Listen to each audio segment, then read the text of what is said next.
26 तारखेला या 2 मुलांना त्यांनी भिंतीत जिवंतपणे गाडलं. धर्मांतर करण्यास त्यांनी नकार दिला. वीर बालदिवसाचं महत्त्व काय आहे? शौर्य आणि बलिदान. हा दिवस गुरु गोविंद सिंग यांच्या 2 सर्वात लहान पुत्रांच्या अविश्वसनीय धैर्याला आणि धर्मासाठी केलेल्या बलिदानाला आदरांजली आपण वाहायची आहे.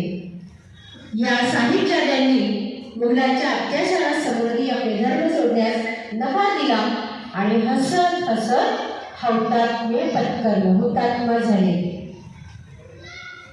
आणि याच महान बलिदानाचं स्मरण करण्यासाठी भारत सरकारने 26 डिसेंबर हा दिवस वीर बाल दिवस म्हणून घोषित केला आहे, जेणेकरून तुम्हा सर्वांना, विद्यार्थ्यांना, नवीन पिढीला या वीरांच्या कथा कळतील.